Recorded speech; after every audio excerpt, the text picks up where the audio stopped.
Assalamualaikum warahmatullahi wabarakatuh.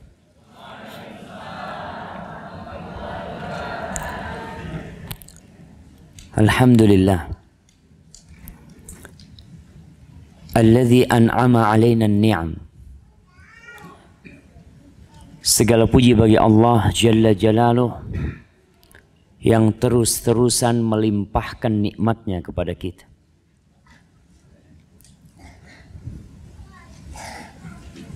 Dosa-dosa kita diangkat dan terus diangkat. Tapi ternyata nikmat-nikmat Allah terus turun untuk kita. Allah mengingatkan kita, la in syakartum la azidannakum. Kalau kalian bersyukur pasti aku tambahin. Wala in kafartum inna azabi lasyadid. Kalau kalian kufur, Allah tidak mengatakan aku akan kurangi nikmatnya, aku akan sempitkan rizkinya, tidak. Tapi Allah mengingatkan kita bahwa azab Allah itu pedih. Hari ini mungkin engkau terus tertawa, tersenyum. Tapi suatu saat tawamu akan berhenti. Semua orang akan meninggalkanmu. Dan tatkala itu kita sendirian hanya bersama amal yang kita kerjakan. Maka semoga Allah membantu kita untuk mensyukuri nikmat yang Allah berikan, dan diantaranya adalah nikmat anak-anak kita. Allahumma salli wa sallim ala sayyidina Muhammadin wa ala alihi wa ashabihi ajma'in. Ya Allah, semoga salawat dan salam senantiasa Engkau curahkan untuk baginda Nabi kita Muhammad alaihi salatu wassalam, yang beliau pernah menangis ketika ditinggal mati oleh putranya Ibrahim. Beliau menangis sampai Abdurrahman bertanya, tabki ya Rasulullah, engkau pun menangis Rasulullah SAW. Kata beliau mengatakan alaihi salatu wassalam, innahu rahmah. Tangisan itu adalah rasa kasih sayang. Lalu beliau mengatakan, innal aina la tadma. Mata itu meneteskan air. Wa innal qalba la yahzan. Hati pun sedih ditinggal mati anak. Wala naqulu illa ma yurdi rabbana. Tapi kita tidak boleh berucap kecuali ucapan yang diridhai Allah Azza wa Jalla. Itulah sabar.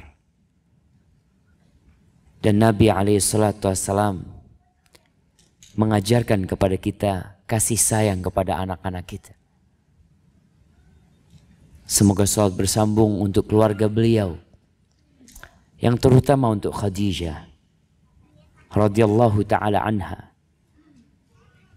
yang telah berjuang lelah mendampingi Rasulullah sallallahu alaihi wasallam, membesarkan anak-anak beliau, mendukung dan mensupport beliau dengan segala yang dimiliki oleh Khadijah. Hartanya, jiwanya, waktunya. Kemudian Allah Azza wa Jalla meridai Khadijah. Bahkan sang pencipta kirim salam kepada Khadijah radhiyallahu ta'ala anha. Semoga salat itu bersambung untuk istri-istri Nabi yang lainnya, putra-putri Nabi, anak keturunan Nabi alaihi salatu wassalam, dan untuk seluruh sahabat Nabi yang telah memberikan contoh indah buat kita. Kita ini mau nyontoh siapa sih dalam kehidupan ini? Dalam ekonomi, dalam muamalah, dalam akhlak, apalagi dalam akidah. Kalau bukan mencontoh para sahabat Nabi, yang merekalah penerus dakwah Rasul sallallahu alaihi wasallam. Amma ba'd. Ahibati fillah. Kalau bicara anak, sebagian, bukan sebagian, kayaknya semua punya anak yang di sini. Ada yang nggak punya anak? Ya kalau yang siswi belum punya anak lah. Tapi karena kajian kita kajian untuk wali murid atau wali siswi, maka semua Allah kasih anak. Kita bisa melihat orang-orang yang sampai hari ini sudah bertahun-tahun menikah dan tidak dikasih anak. Bagaimana perasaan dia? Sedih bercampur cemas. Dia takut tidak akan ada yang melanjutkan warisan orang tua. Dia takut tidak ada yang mendoakan ayah bundanya. Dia takut dengan meninggal maka terputus segala-galanya. Anak adalah perhiasan dunia. Antum punya rumah besar. Kadangkala orang dikasih kekayaan sama Allah, belum nikah sudah punya rumah. Belum nikah. Masya Allah. Dia masuk rumahnya bosan dia. Karena sendirian. Sehingga terdorong untuk menikah. Setelah menikah 2, 3 tahun, 4 tahun, 5 tahun. Padahal rumah dia terdiri dari 7 kamar. Tapi kamar-kamar itu kosong, tidak ada penghuninya. Dia terus berdoa memohon anak sama Allah Subhanahu wa taala. Ya. Allah mengatakan al-malu wal banun zinatul hayatid dunya. Harta dan anak adalah perhiasan kehidupan dunia. Sehingga tanpa adanya harta kurang lengkap hidup ini. Tanpa ada anak ia kurang lengkap. Sehingga kalau bicara minta anak, para nabi pun berdoa minta anak. Nabi Ibrahim puluhan tahun nggak dikasih anak. Dan dia tetap berdoa. Mengatakan, Rabbi habli minas salihin. Sampai dikasih Ismail. Sampai dikasih Ishak sama Allah SWT. Setelah puluhan tahun. Nabi Zakaria nggak berhenti berdoa. Karena dia tahu anak itu selain perhiasan dunia. Anak itu ada nikmat lain. Yaitu aset yang akan melanjutkan perjuangan orang tuanya. Sampai Nabi Zakaria mengatakan, Rabbi la tadharni fardan wa anta khairul warithin. Ya Allah, jangan tinggalkan aku sendirian ya Allah. Jangan tinggalkan aku sendirian ya Allah. Sedangkan kau yang paling baik yang mewarisi. Akhirnya dikasih anak namanya Yahya. Setelah puluhan tahun. Tapi ternyata anak itu selain perhiasan, selain penerus orang tuanya, aset, ternyata anak itu fitnah buat orang tuanya. Dan bayangkan Nabi Zakaria itu melihat tubuh anaknya tanpa kepala. Nabi Yahya yang ditunggu puluhan tahun ternyata ditebas lehernya, disembelih, dihadiahkan kepalanya kepada seorang pelacur. Bapaknya masih hidup. Melihat jasad Nabi Yahya tanpa kepala. Supaya kita tahu anak itu juga ujian. Fitnah buat orang tuanya. Nggak punya anak difitnah, punya anak difitnah. Dan kita tahu kalau bicara kenikmatan punya anak itu, kenikmatan itu baru bisa dirasakan kalau anak itu soleh. Kalau anak itu baik. Kalau enggak jadi azab buat orang tuanya. Tidak sedikit orang tua yang keluar masuk penjara. Ngurusin anaknya ditahan polisi. Orang tua yang sibuk dipanggil sama sekolah. Hari ini dipanggil, pekan depan dipanggil. Kenapa? Karena anaknya ternyata buat masalah di sekolah. Ternyata anak jadi azab buat orang tua. Maka bicara anak nih, kita semua ingin anak-anak kita soleh soleha, putra putri kita. Allah Azza wa Jalla mengatakan tentang amanah ini, innallaha ya'murukum an tu'addul amanati ila ahliha. Allah memerintahkan kepada kalian, apapun jabatan kalian, siapapun kalian, Allah memerintahkan kepada kalian agar kalian menunaikan amanah kepada pemiliknya. Dan dalam kajian kita hari ini, pemilik amanah itu adalah anak-anak kita. Dan Allah juga berfirman di surat An-Nisa, yusikumullah fi auladikum. Allah berwasiat kepada kalian dalam urusan anak-anak kalian. Subhanallah jalla. Ibnul Qayyim rahimahullahu ta'ala mengatakan, kalau kita melihat, memandang, merenungkan rusaknya banyak anak di masa Ibnul Qayyim pada abad ke-8 Hijriah, kebanyakan rusaknya anak itu karena faktor orang tuanya. Kebanyakan, ada yang tidak tentunya, tapi kebanyakan karena orang tuanya. Coba lihat anak-anak yang di penjara, anak-anak yang narkoba. Kebanyakan kamera itu, kamera berita, itu hanya menyorotin pelakunya.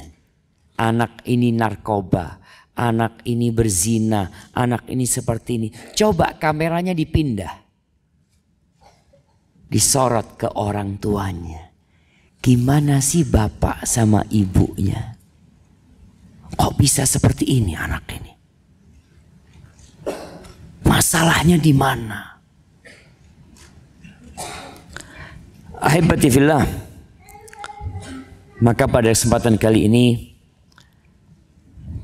kita ingin berbincang tentang amanah ini, bagaimana kita melaksanakannya.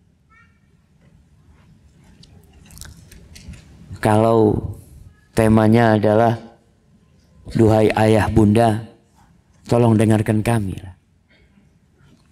Jangan cuma sibuk cari duit. Dan alhamdulillah, anak bahagia hari ini ada bapak-bapak yang hadir. Berapa persen bapak-bapak yang hadir dari wali siswi? Nah, panitia mana? Mana panitia? Nggak ada registrasi tadi. Ada kan? Berapa persen yang hadir bapak-bapaknya? Masya Allah. Wallahu a'lam. Nggak tahu. Soalnya anak kau lihat ini mungkin 1/3 atau 1/4. Sisanya emak-emak.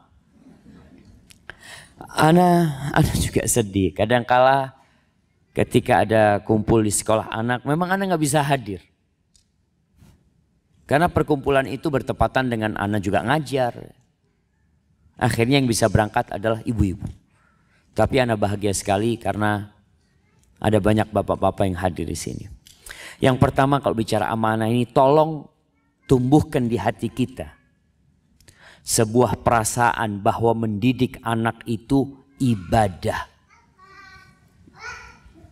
Itu tanggung jawab dari Allah sebagai bentuk kita mengabdi kepada Allah dengan cara kita mendidik anak-anak itu. Banyak orang tua berkata, saya bekerja ibadah Ustaz untuk kasih nafkah kepada anak-anak. Iya, dan engkau mendidik anak-anakmu juga ibadah. Dan harta tidak mendidik anak-anak kita. Kita yang mendidik mereka. Orang tua. Jamaah, ana sampai hari ini tidak berhenti membaca bagaimana mendidik anak. Bukan karena ana ingin menyampaikan ceramah, tapi karena ana punya anak. Ana punya anak 6 sekarang. Ana lihat semua anak-anak punya karakter yang beda-beda. Ana pun belajar gimana ngadepin yang kayak gini. Gimana ngadepin yang kayak gini. Artinya orang tua harus punya pikiran bagaimana membawa anak-anak ana ini menuju kepada Allah Subhanahu wa taala. Ini amanah. Bapak-bapak, ana yakin ingin di hari tuanya berbahagia melihat anak-anaknya. Ibu juga gembira melihat anak-anaknya. Tapi diperlukan perjuangan. Maka perasaan mendidik anak ini sebuah ibadah, tugas orang tua, bukan tugas sekolah. Tugas pertama mendidik anak itu bukan tugas sekolah, bukan tugas masjid, bukan tugas masyarakat, tapi tugas orang tua. Karena ada orang tua yang berpikir dengan menyekolahkan anaknya selesai. Dia berharap outputnya seperti fulan yang sekolah di sekolah itu. Antum lihat pesantren jemaah. Ada banyak sekolahan, ada banyak pesantren. Lulus 100 orang. Tapi kadangkala hanya 10 orang mungkin yang Masya Allah. Sisanya Alhamdulillah lah, biasa-biasa aja. Apakah antum berpikir yang 10 orang itu karena sekolahannya? Kalau karena sekolahannya seharusnya 100 orang lulusan itu sama. Hasilnya sama seharusnya. Tapi kenapa berbeda? Karena kadang-kala yang 10 orang ini mendapatkan pendidikan lebih dari orang tuanya. Sekolah itu hanya membantu. Membantu kita. Kita orang tua ini dibantu sama sekolah. Masyarakat juga membantu. Tapi peran utamanya kita. Maka tolong jadikan mendidik anak ini salah satu bentuk ibadah. Karena memang ibadah. Allah nyuruh kita. Allah mengatakan, ya ayyuhalladzina amanu qu anfusakum wa ahlikum naro. Kata Allah, wahai orang-orang yang beriman, jagalah diri kalian dan keluarga kalian dari api neraka. Artinya mendidik anak itu salah satu bentuk bertakwa kepada Allah Subhanahu wa taala. Semua yang antum ajarkan kepada anak itu, Masya Allah. Itu akan menjadi amal tersendiri buat kita jemaah. Allah mengatakan nih, wa man ahsanu qawlan mimman da'a ilallah wa amila salihan. Siapakah yang lebih baik ucapannya dari seorang hamba yang mengajak orang lain kepada Allah. Wa amila salihan, dan dia beramal soleh. Dan dia mengatakan aku termasuk orang-orang Islam. Nggak ada jemaah. Kalau bicara profesi yang paling mulia. Mungkin engkau sebagai bos di sebuah perusahaan, sebagai pegawai, pengusaha. Tapi profesi paling indah adalah mengajak orang lain kepada Allah. Dan kita semua bisa mengamalkan itu. Di mana? Di rumah kita, nggak usah jauh-jauh. Bapak ibu ini jadi pendakwah. Di mana? Di rumahnya. Kalau bicara dakwah secara umum itu fardu kifayah. Artinya kalau sudah ada ustadz yang nyampaikan udah. Kita nggak wajib lagi alhamdulillah. Tapi di rumah kita jadi fardu ain buat kita. Jadi jangan pernah berkata saya kan bukan ustadz, kamu bapak. Kamu ibu. Yang punya tugas tuh anak-anak bagaimana diajarin. Bicara sekolahan, sejak kapan sih ada sekolahan jemaah? Pada masa penjajahan Belanda itu kapan sih mulai ada sekolahan?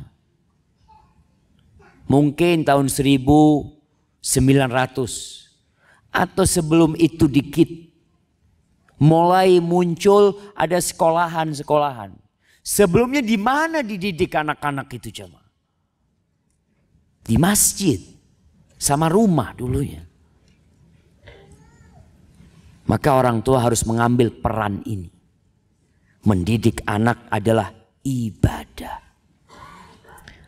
Rasul sallallahu alaihi wasallam mengatakan la ayyahdiyallahu bika rajulan wahidan khairun laka min humrin na'am. Allah kasih hidayah seseorang lewat jalanmu. Itu lebih baik daripada engkau mendapatkan harta termahal di dunia ini. Dulu itu ada onta merah. Jadi orang tua kalau ditawarin sebuah mobil harganya 20 miliar. Sama anaknya yang soleh, dia pilih mana? Anaknya yang soleh. Anak gak perlu sama semua itu. Tapi kenapa orang tua sibuk cari dunia, lupa sama pendidikan anaknya.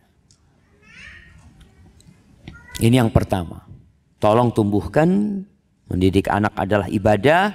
Dan itu tugas kita orang tua, sekolah hanya membantu.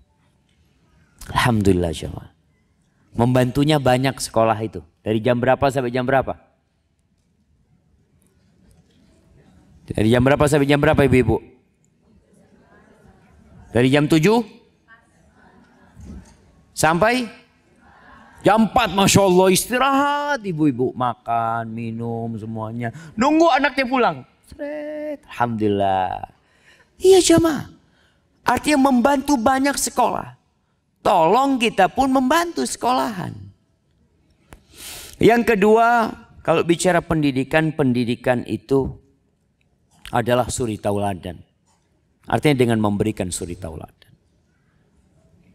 Bukan hanya nasihat didudukkan anaknya, disampaikan kepada anaknya, kamu harus seperti ini, seperti itu. Enggak. Ahibati fillah, suri tauladan yang baik itu lebih utama daripada 1000 nasihat yang disampaikan. Buktikanlah jemaah. Ketika seorang ayah berangkat ke masjid, anak itu melihat, ayah kemana ke masjid? Lama-kelamaan dia nangis mau ke masjid, padahal umur baru 3 tahun. Oh ke masjid, mau ke masjid. Aduh ayahnya nggak mau, karena masih kecil. Padahal ayah tidak pernah mengatakan kepada anaknya, nak sholat ke masjid. Gak pernah. Tapi anak itu maksa untuk ke masjid. Itulah suri tauladan yang baik. Maka tolong bapak ibu jadi suri tauladan yang baik. Ajarkan kebaikan kepada anak-anaknya tanpa harus berbicara, tanpa harus dudukkan anaknya, tanpa harus bikin slide memberikan penjelasan kepada anaknya. Nah, rokok itu nggak boleh, bahaya ini itu, padahal di kantong bapaknya ada rokok. Jadi anak duduk dengarkan penjelasan bapaknya ya.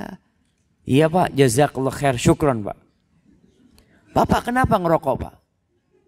Bapak ini salah didik orang tua dulu. Jadi yang disalahkan kakeknya. Kalau anaknya ngerokok gara-gara bapaknya. Dan ini masih banyak sama. Makanya tolong para orang tua berhenti ngasih nasihat anaknya. Berhenti anak katakan ngasih nasihat anaknya rokok itu bahaya. Berhenti kasih nasihat. Terus apa yang lakukan? Matikan rokoknya. Buang. Nah, tidak ada rokok. Oh siap ayah. Selesai sudah. Kalau mengatakan dokter fulan mengatakan ini, dokter ini mengatakan rokok itu membunuhmu, asbak masih ada. Ya sama aja.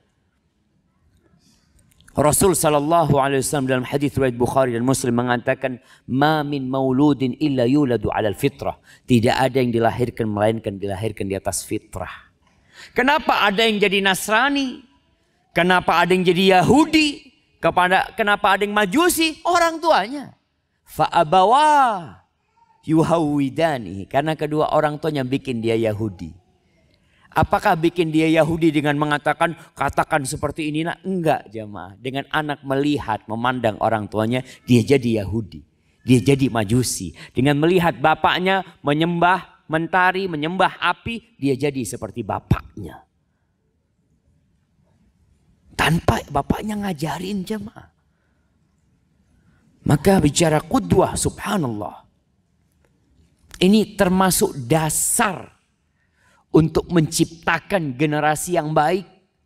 Untuk mendapatkan mutiara-mutiara indah orang tuanya. Gak banyak berbicara. Tapi banyak memberikan contoh yang baik.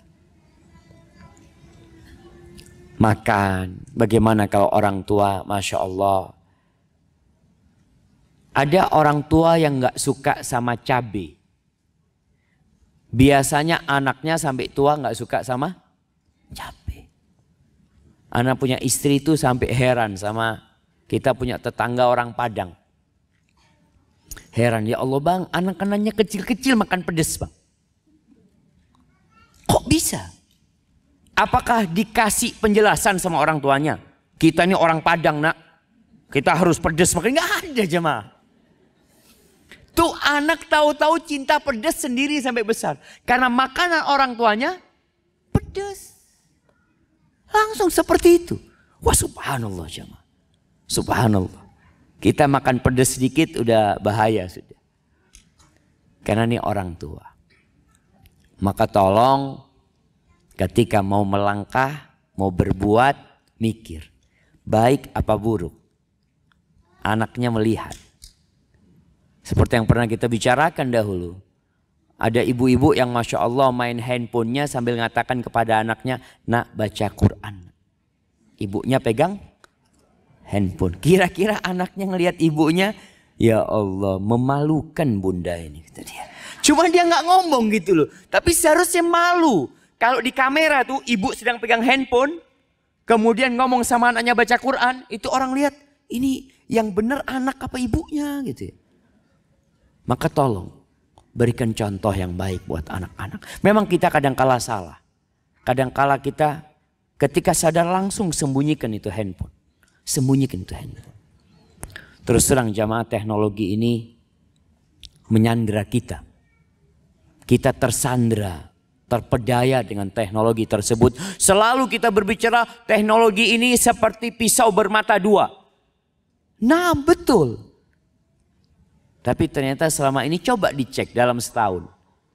Yang punya handphone.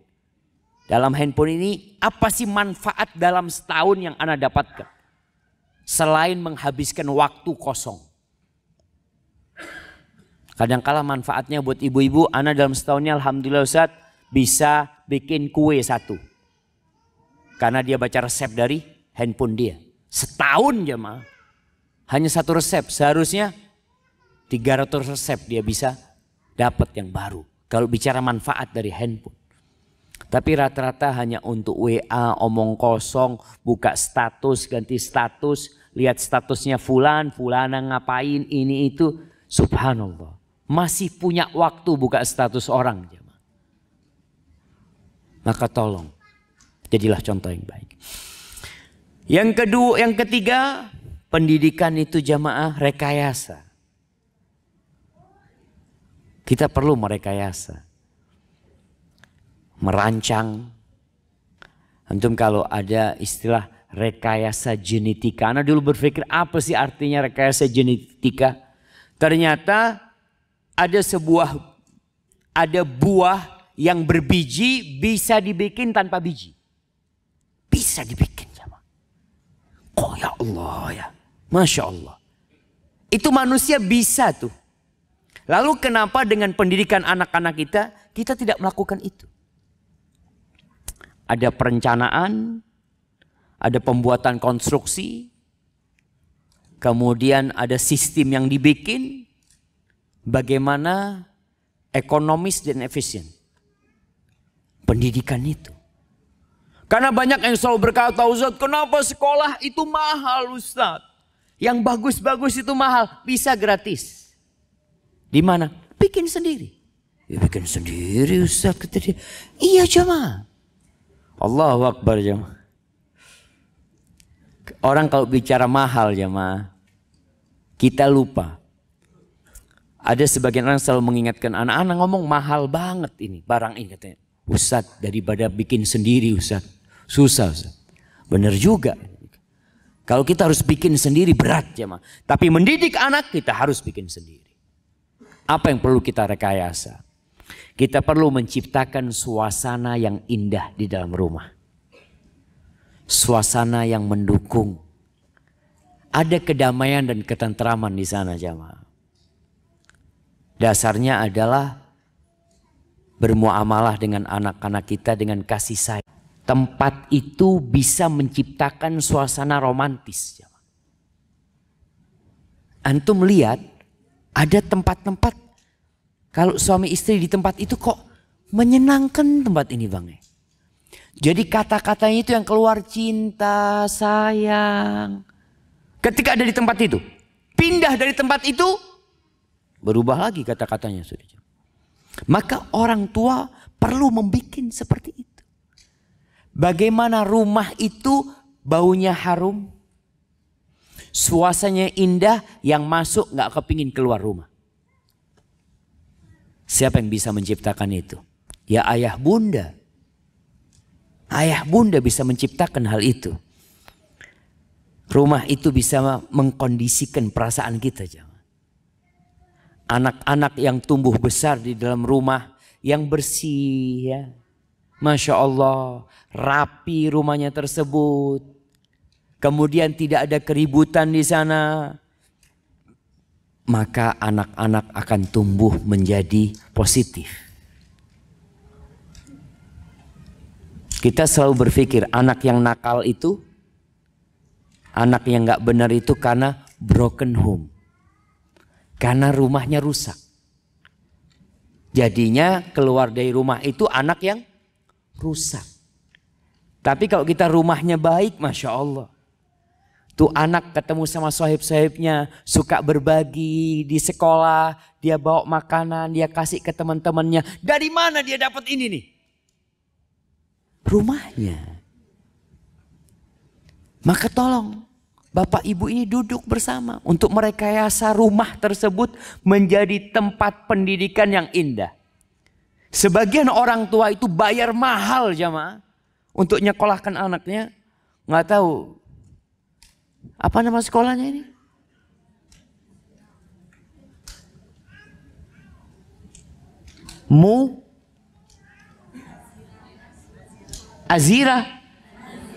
Nazira. Taib Nazira.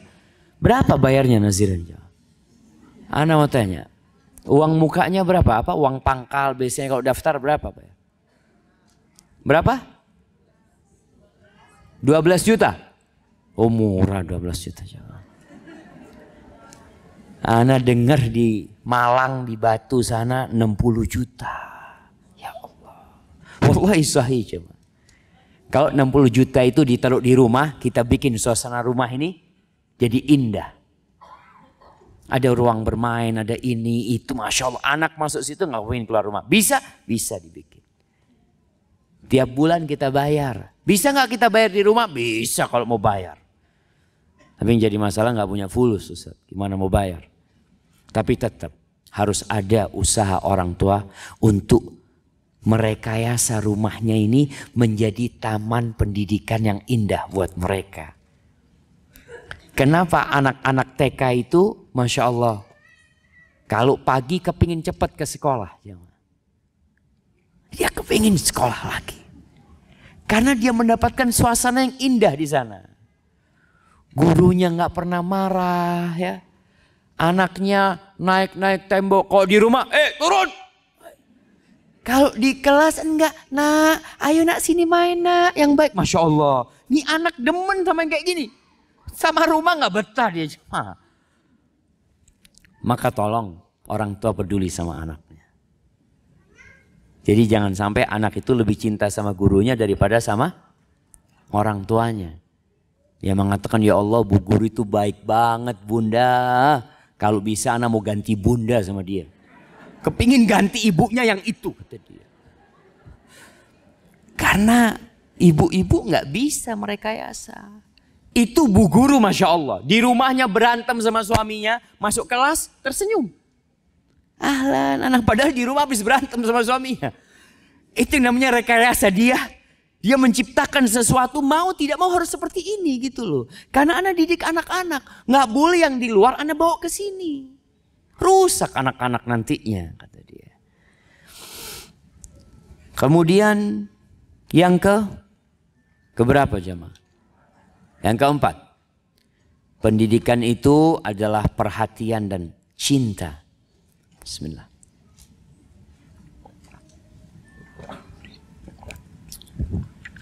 Alhamdulillah.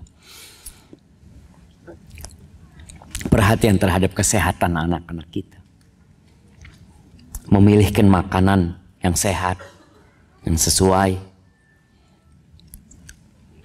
Kadangkala orang tua itu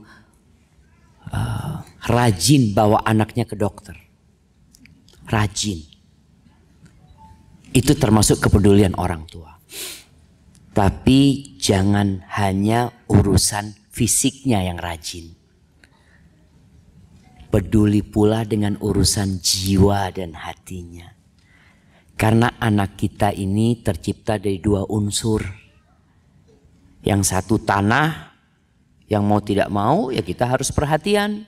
Kadang-kala terluka, kita obatin anak kita. Kadang-kala kukunya panjang, kotor, kita potongin. Itu termasuk kepedulian dengan fisik. Tapi ada hati dan jiwa. Karena Adam tercipta dari tanah. Dan tanah itu tidak bisa bergerak. Hanya berupa wujud Adam. Sampai ditiupkan ruh di sana baru bergerak. Tolong kita peduli dengan fisik anak kita. Rambut dia. Ada anak yang Masya Allah jemaah. Kalau disisir ibunya nangis. Kenapa? Ibu-ibu nih. Ada anak disisir. Ibunya ini dengan emosi menyisir rambut anaknya jemaah. Kalau pembantu nggak berani. Pembantu pelan-pelan nyisirnya. Tapi ibu nggak. Tarik. Sampai aduh. Ini gara-gara nggak pernah disisir rambutnya nih. Ya Allah, udah adu-adu dimarahin lagi sama ibunya. Maka tolong perhatian sama rambut anaknya. Ada orang tua yang Masya Allah. Ada orang tua yang ternak kutu di rambut anaknya. Rambut dia nggak ada kutunya. Karena dia selalu ke salon. Tapi rambut anaknya banyak kutunya. Nanti yang disalahkan siapa? Oh teman-teman kamu nih. Astagfirullah. Kok bisa temennya yang disalahkan? Apa salah temennya? Orang tua jamaah. Tolong berikan perhatian kepada fisik anak kita. Kepada rambut dia. Kalau anak-anak perempuan biasanya rambutnya Masya Allah ya. Kepada kulit dia. Perhatian. Tapi juga perlu berbicara tentang kesehatan jiwa dia. Orang tua harus perhatian. Ada anak-anak yang diam. Ada apa ini? Ada yang pulang menangis. Memang yang terluka bukan tangannya. Mungkin hatinya terluka. Coba diperiksa sama orang tua. Bicara kesehatan luar dan dalam. Nabi SAW itu peduli banget sama cucunya. Hasan dan Husain. Beliau itu sering berdoa untuk keduanya ini. Sambil membaca u'idzukuma bikalimatillahi tammah min kulli syaitanin wahama wa min kulli ainin lama. Aku meminta perlindungan kepada Allah buat kalian berdua. Nih, orang tua minta perlindungan kepada Allah buat anak-anaknya. Dengan kalimat-kalimat Allah yang maha sempurna. Dilindungi dari apa? Dilindungi dari setan. Nih yang pertama. Yang kedua, wahama. Hama ini serangga-serangga apa yang berbahaya. Di rumah kita kadang-kala ada kalajengking, ada kelabang, ada kaki seribu, ada macam-macam jemaah. Tolong orang tua perhatian sama anaknya. Wa min kulli ainin lama. Dan dari mata yang hasad. Yang membahayakan anak. Apa kata Nabi Muhammad SAW? Dulu bapakku Nabi Ibrahim itu biasa membacakan doa ini buat Nabi Ishak dan Nabi Ismail. Ada kepedulian. Ayah tuh kalau pagi hari pegang kepala anaknya, gendong anaknya sebelum berangkat sekolah baca doa itu bi kalimatillahi tamat min kulli syaitanin wahama wa min kulli ainin lama. Bacain. Bukan cuma anaknya berangkat sekolah, ayah berangkat, berangkat ya, hati-hati di jalan. Subhanallah, mana perhatian? Ya, tapi memang kadangkala yang berangkat duluan anak apa bapaknya? Ibu-ibu, anaknya apa bapaknya? Anaknya, alhamdulillah anaknya. Berarti bapak bisa mengantarkan anaknya. Bapak bisa mendoakan anaknya. Sebagai bentuk kepedulian dan cinta jemaah. Anak itu subhanallah. Ketika ayahnya ngomong, nah ayo baca doa keluar rumah. Ayahnya dengarkan, mudah-mudahan selamat nak ya. Bismillah berangkat. Tapi kadangkala ada bapak-bapak yang lagi sarapan, anaknya berangkat gak peduli. Tolong diperhatikan anaknya. Kalau bicara cinta, subhanallah jemaah. Ini cinta. Rasul sallallahu alaihi wasallam gimana sih cintanya sama putrinya Aisyah radhiyallahu taala anha. Diriwayatkan oleh Al-Hakim dari Aisyah radhiyallahu taala anha. Aisyah ini menjadi saksi hidup bagaimana melihat cinta suaminya kepada putrinya. Dan ini penting buat orang tua, buat bapak yang dia duda kemudian menikah. Kadangkala ketika menikah bawa anak dia kurang peduli sama anaknya. Istrinya pun mungkin gak terlalu peduli sama anaknya karena bukan anak dia. Maka bapak harus peduli sama anak. Lihat kondisi anaknya, ngobrol sama anaknya. Kadangkala ada istilah dulu apa? Ibu tiri. Ibu kota lebih kejam daripada ibu tiri kata dia. Ada unsur ibu tiri ini biasanya jahat. Itu dalam pandangan sebagian manusia. Padahal enggak sebenarnya. Masalahnya bapaknya enggak peduli sama anaknya. Bukan ibu tirinya yang jahat. Kalau bapaknya peduli berani tuh ibu tiri jahat. Enggak berani. Tapi karena si bapak enggak peduli sama anaknya. Yang penting kasih duit. Dia lebih percaya sama istrinya daripada sama anaknya. Maka nih tema kita, dengarkan omongan anaknya. Tolong didengarkan. Harus ada waktu khusus perhatian sama mereka. Kata Aisyah radhiyallahu taala anha, "Ma ra'aitu ahadan kana ashbaha kalaman wa hadithan min Fatimah bi Rasulillah sallallahu alaihi wasallam." Aku enggak pernah melihat seseorang yang kalau ngomong bicara itu lebih mirip dengan Nabi SAW daripada Fatimah. Fatimah itu mirip sekali sama Nabi SAW. Kalau berbicara, kalau ngomong Masya Allah, halus banget. Itu Fatimah radhiyallahu ta'ala anha. Wa kanat idza dakhalat alaihi rahaba biha. Kalau Fatimah datang, Nabi SAW subhanallah menyambut Fatimah. Beliau berdiri jemaah, berdiri Nabi SAW menyambut putrinya. Fa akhadha biyadiha. Diambil tangannya, diciumin ini Fatimah. Fatimah udah punya suami. Fatimah udah punya anak. Tapi tetap peduli orang tua sama anak. Kalau itu sudah punya anak dan punya suami, gimana masa kecilnya dulu? Nabi ini perhatian dan cinta, bukan hanya perhatian. Dicium itu Fatimah, kemudian didudukkan di tempat duduknya. Di tempat duduk Nabi SAW. Ini perhatian plus cinta. Makanya Al-Aqra bin Habis ketika datang ke kota Madinah, dia tanya, "Atuqabbiluna sibyanakum?" Apakah kalian mencium anak-anak kecil kalian? Kata Naam, kata dia. Kata Nabi SAW. Apa kata Aqra? Oh, kita enggak mencium anak-anak kita, kata dia. Ini orang tua jaga apa? Jaim. Jaga image supaya tetap ditakutin sama anak-anaknya. Kata Rasul SAW, Ar-Rahimuna yarhamuhur Rahman. Orang yang mengasihi itu akan dikasihin sama Allah SWT. Dalam riwayat lain Nabi SAW mengatakan, Awa amlik in naza Allah min qalbika rahmah. Apa yang bisa aku lakukan kalau Allah sudah mencabut kasih sayang dari diri? Maka tolong orang tua, tebarkan cinta. Bikin anak itu merasa bapaknya ini cinta. Dari mana? Orang ibunya juga cinta sama anaknya.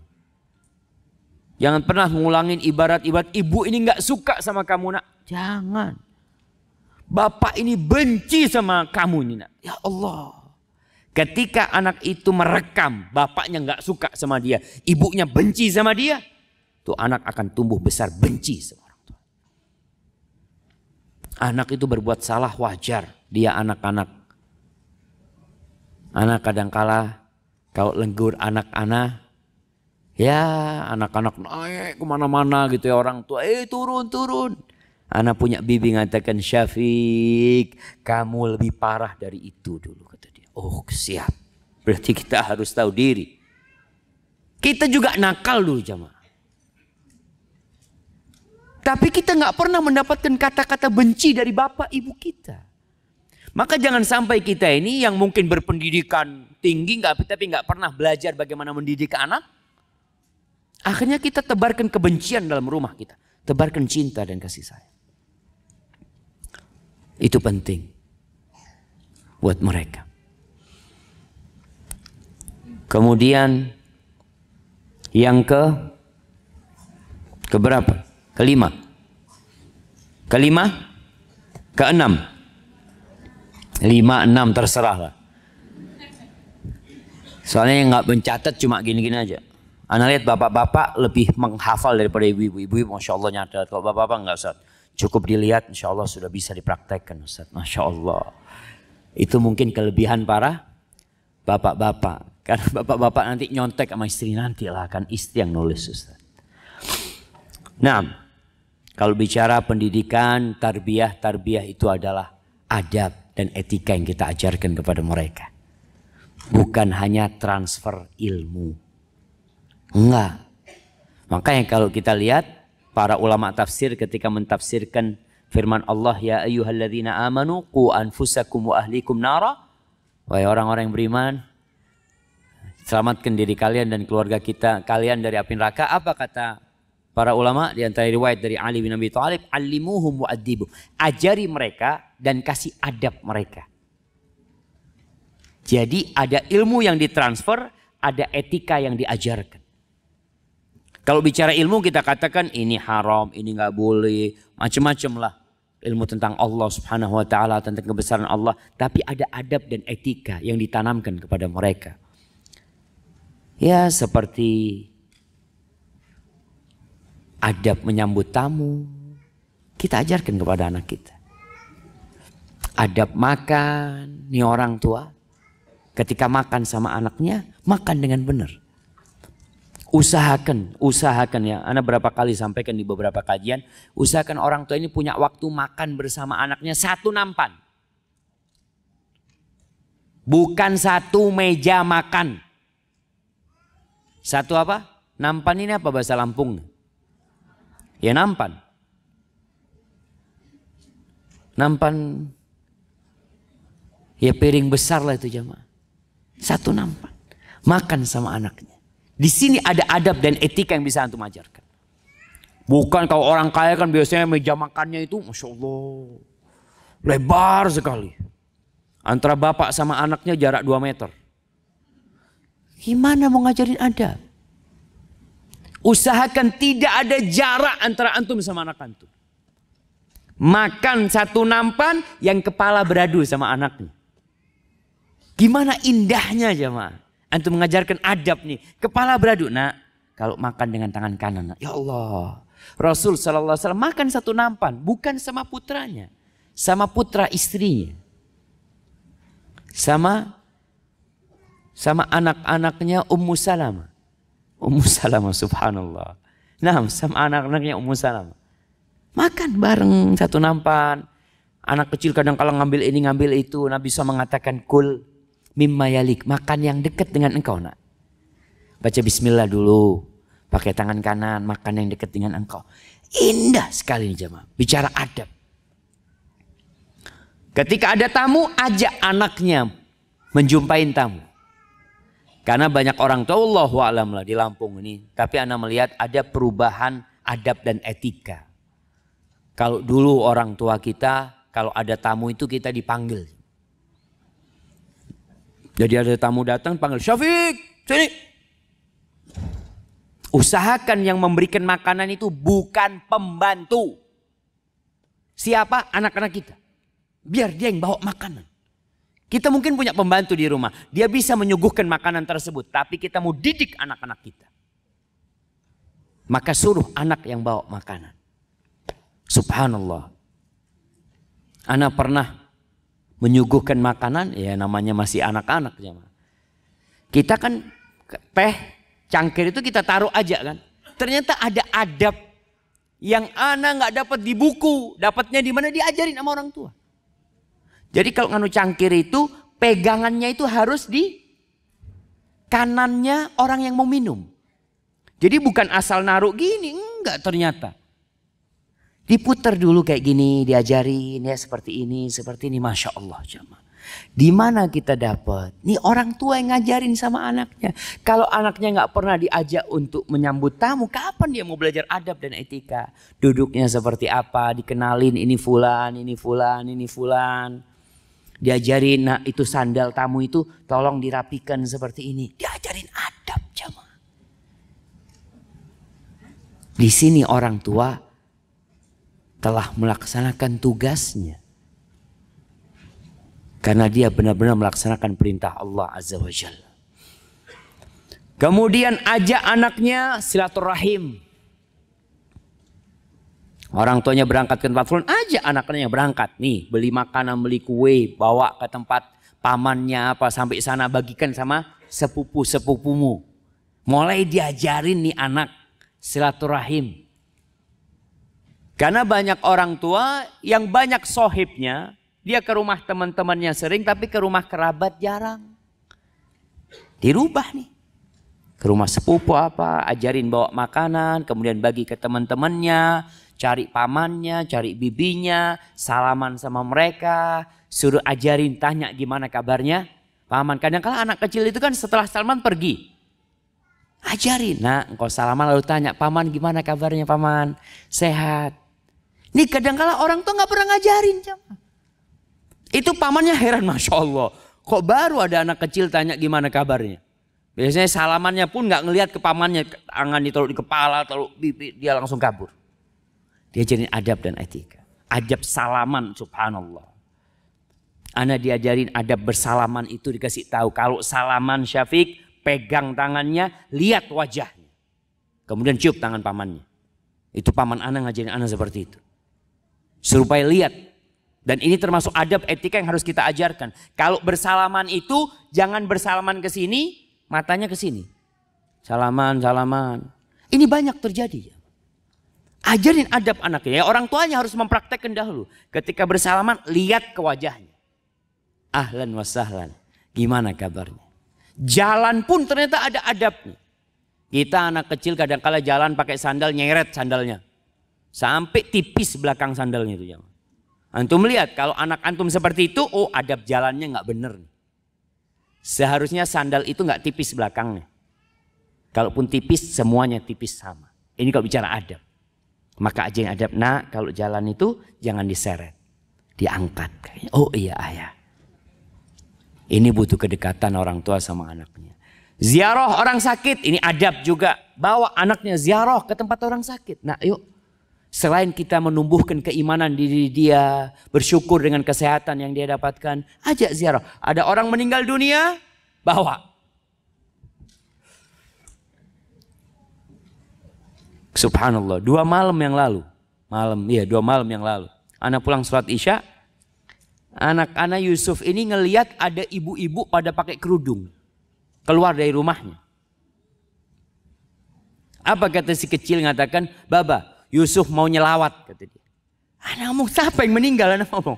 Pokoknya dia lihat ada ibu-ibu berangkat ke rumahnya orang, pikirnya ada orang meninggal dunia. Dia ingin nyelawat. Karena biasa dibawa sama ibunya nyelawat. Bawa. Ajarin anak itu.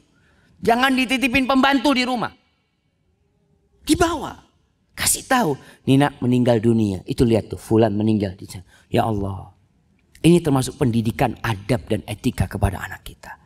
Ziarah orang sakit, takziah orang meninggal dunia. Kemudian ajari bagaimana mendengarkan orang ketika berbicara. Dan kata Rasul sallallahu alaihi wasallam, man dalla ala khairin falahu ajru fa'ili. Barang siapa yang menunjukkan kebaikan dapat pahala seperti yang dia kerjakan itu nanti. Gimana kalau kita mengajarkan 1000 adab kepada anak kita? Berapa besar pahala bapak-bapak? Ibu-ibu meninggal dunia, anaknya terus mengamalkan adab-adab itu, bapak ibunya dapat. Kemudian pendidikan itu interaksi dan dialog. Ada interaksi. Jangan cuma perintah dari atas, kamu harus gini, harus gini, harus gini, harus gini. Terus semua harus. Harus nggak boleh. Lakukan, tinggalkan. Lakukan, tinggalkan. Anak ini sampai kayak robot. Kapan didengarkan omongan dia? Kita perlu ngobrol sama dia. Ketika dia melakukan kesalahan umpamanya. Kita mau benerin kesalahan dia ini. Nak, yang ini nggak bener, nak. Oh, kenapa ayah? Dia mungkin akan bertanya. Di sini dikasih penjelasan kepada anak itu. Jadi jangan otoriter di rumah tersebut. Iya, nanti ada punishment yang kita berikan kepada anak-anak kita ketika dia melanggar. Tapi nggak langsung kita memberikan punishment kepada mereka. Masih ada nih dialog sama dia, duduk sama anak kita. Kalau dia melakukan sesuatu yang indah, kita semangatin dia. Itu benar kayak gitu itu nah. Kadangkala ada anak kecil Masya Allah lagi gambar, bagus gambarannya. Menurut dia sampai ke bapaknya, aduh jelek ini nak. Kata dia, Allahu Akbar. Tolong, anak itu hanya ingin mendengarkan ucapan dari orang tua. Masya Allah nak, ini coba nak. Ini kalau mataharinya warnanya kuning bagus nak. Oh iya ayah, dia seneng banget. Dia perbaikin tuh warna mataharinya. Tapi kalau anaknya gambar matahari hitam, masa matahari warnanya hitam? Nggak ada matahari warna hitam. Ya anak-anak aja mah. Sampai ada seorang anak yang gambar ya, dia gambar rumahnya, kemudian gambar ibunya, ya udahlah pokok gambar-gambaran dia gambar. Dia cerita nih fulan. Ayah mana? Ayah nggak ada. Mana? Nggak pernah di rumah ya, di sini nggak ada, di sini memang. Sampai anaknya seperti itu jemaah. Maka tolong orang tua hadir di situ untuk dialog, interaksi sama anak-anaknya sehingga dia mendengar. Anaknya punya masalah di sekolah, anaknya akan cerita sama orang tuanya. Berapa banyak anak-anak kita ya Allah, maaf nih, kejadian-kejadian anak-anak itu dilecehkan seksual di sekolah. Baru ketahuan setelah 40 siswa dilecehkan. Kok bisa? Bukakan seharusnya satu anak itu sudah bisa membongkar? Karena si anak gak pernah diajak ngobrol sama orang tuanya. Duduk ngobrol, nak gimana sekolah ya? Teman-temanmu gimana? Tanyain. Biar dia cerita, dengerin. Ketika dia cerita macam-macam dengerin. Orang tua gak punya waktu, matikan handphonenya. Kita wallahi punya banyak waktu. Tapi handphone ini yang mengambil waktu kita. Coba antum libur nih bapak-bapak, ibu-ibu. Libur pakai smartphone. Gak pakai handphone, pakai smartphone. Libur. Beli handphone yang harga 100.000. Bisa buat telepon, bisa buat SMS. Smartphone taruh di lemari, sudah, tinggalkan. Ketika itu pegang handphone ini, lihat apanya yang mau dilihat ya, kata dia. Nggak ada. Kita hanya akan menunggu bunyi. Ketika ada bunyi baru kita angkat. Tapi kalau smartphone kita akan buka lagi. Berjam-jam kita buka, nggak berhenti. Sedangkan anak kita mau cerita 5 menit gak ada waktu kita mau dengarkan cerita dia. Ngobrol sama dia gak ada waktu. Wallahi subhanallah jemaah. Orang-orang dulu itu hidupnya Masya Allah. Ada seorang ayah yang baik. Gara-gara punya smartphone anaknya cerita. Bapak sekarang mulai WA-an sama mantan pacarnya dia. Waktu SMA. Padahal sudah punya cucu. Gara-gara smartphone. Padahal nggak perlu, nggak buat hubungan sudah. Kalau buat hubungan beli handphone yang bisa telepon dan SMS. Ini untuk menjaga diri. Maka orang tua ingat pendidikan itu adalah interaksi dari dua sisi. Dengarkan ucapan anaknya. Mungkin anaknya dapat sesuatu yang salah di sekolah. Iya, kita bisa perbaikin. Karena banyak sekolah-sekolah mungkin yang gurunya baik, tapi kawan-kawan di kelas itu tidak baik. Sehingga anak melakukan tindakan-tindakan yang tidak baik. Kemudian pendidikan itu adalah sistem dan disiplin. Kita perlu punya sistem yang baik. Ngomong sama anaknya, nah umpamanya hari ini nggak ada es krim, besok makan es krim. Nih, kita udah kasih kelonggaran buat dia, hari ini nggak ada besok. Anaknya nangis macam-macam, dikasih sama orang tuanya, mulai sistem dia rusak. Anak bukan lagi taat sama orang tuanya, tapi dia tahu orang tua anak ini ikut keinginan anak. Enggak. Kita orang tua harus disiplin. Kita jelaskan kepada anak kita. Anak itu nangis, ya sudah. Biarkan dia menangis, nanti berhenti sendiri.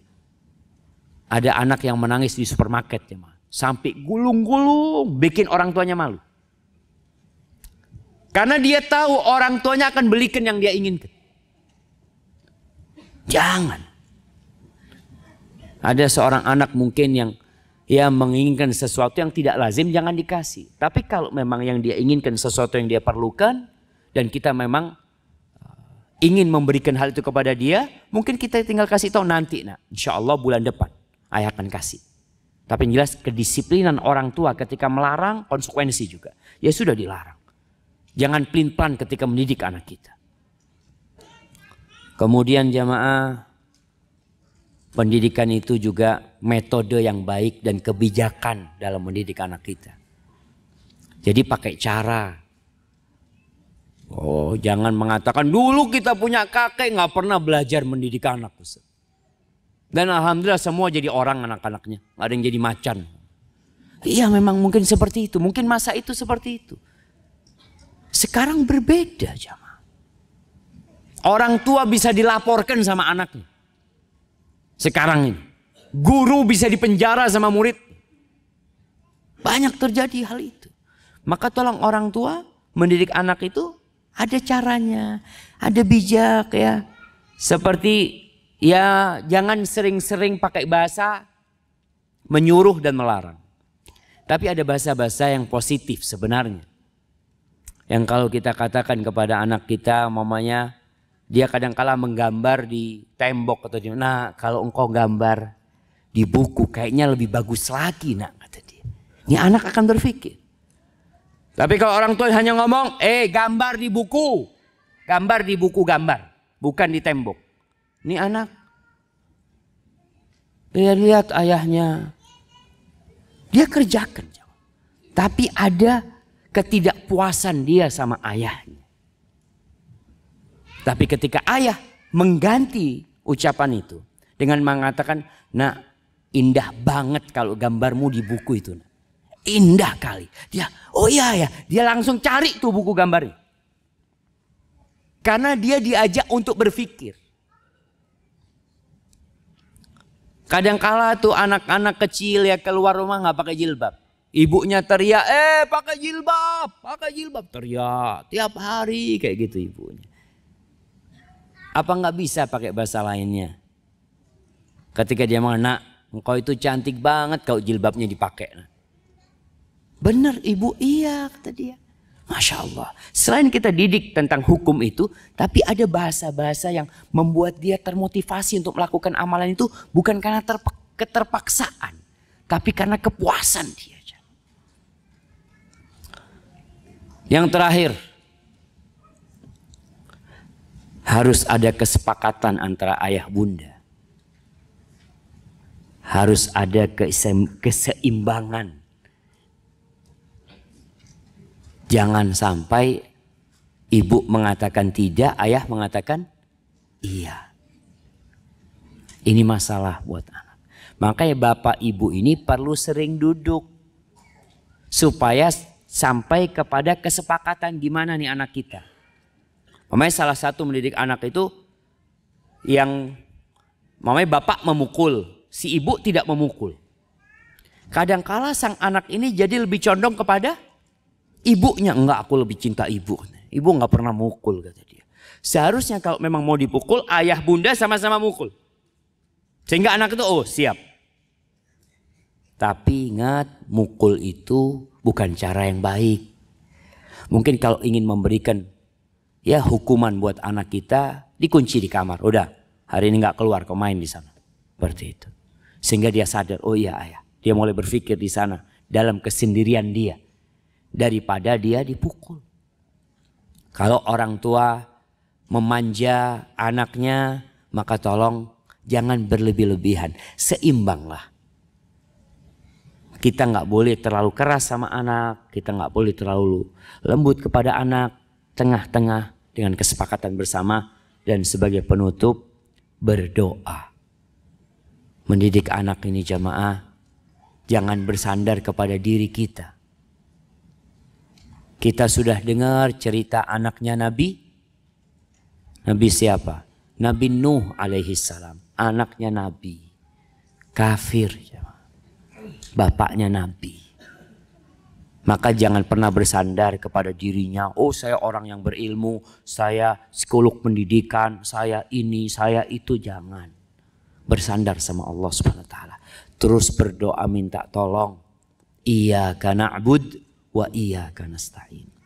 Hadza wallahu a'lam bishawab. Itu yang bisa saya sampaikan pada kesempatan kali ini. Mungkin kita masuk ke sesi tanya jawab. Ana persilahkan. Fadhal Ustaz.